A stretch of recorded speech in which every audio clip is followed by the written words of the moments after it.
First Kings chapter 3, English Standard Version. Solomon made a marriage alliance with Pharaoh, king of Egypt. He took Pharaoh's daughter and brought her into the city of David, until he had finished building his own house and the house of the Lord and the wall around Jerusalem. The people were sacrificing at the high places, however, because no house had yet been built for the name of the Lord. Solomon loved the Lord, walking in the statutes of David his father. Only he sacrificed and made offerings at the high places. And the king went to Gibeon to sacrifice there, for that was the great high place. Solomon used to offer 1,000 burnt offerings on that altar.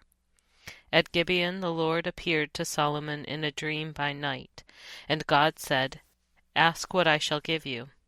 And Solomon said, "You have shown great and steadfast love to your servant David my father, because he walked before you in faithfulness, in righteousness, and in uprightness of heart toward you. And you have kept for him this great and steadfast love, and have given him a son to sit on his throne this day.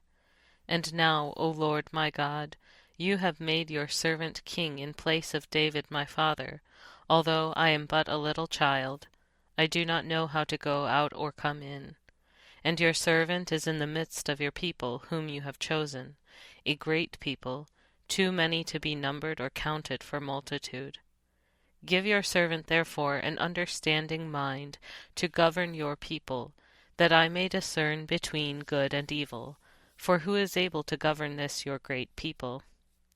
It pleased the Lord that Solomon had asked this. And God said to him, "Because you have asked this, and have not asked for yourself long life or riches, or the life of your enemies, but have asked for yourself understanding to discern what is right, behold, I now do according to your word.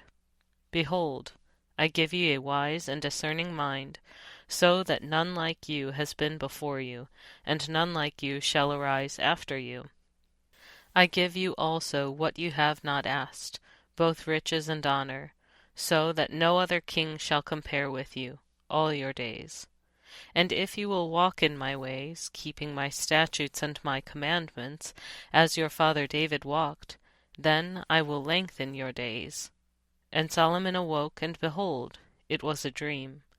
Then he came to Jerusalem, and stood before the ark of the covenant of the Lord, and offered up burnt offerings and peace offerings, and made a feast for all his servants. Then 2 prostitutes came to the king and stood before him. The one woman said, "O my lord, this woman and I live in the same house, and I gave birth to a child while she was in the house. Then on the 3rd day after I gave birth, this woman also gave birth, and we were alone. There was no one else with us in the house, only we 2 were in the house. And this woman's son died in the night because she lay on him. And she arose at midnight, and took my son from beside me, while your servant slept, and laid him at her breast, and laid her son dead at my breast. When I rose in the morning to nurse my child, behold, he was dead. But when I looked at him closely in the morning, behold, he was not the child that I had borne." But the other woman said, "No, the living child is mine, and the dead child is yours."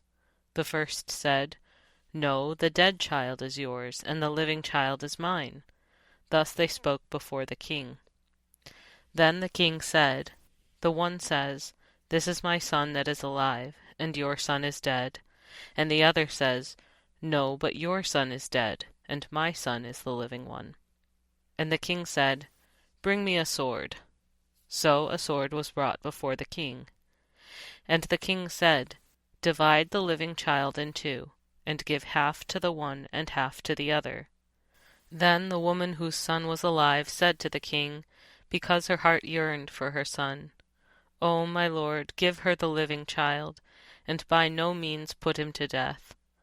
But the other said, "He shall be neither mine nor yours. Divide him."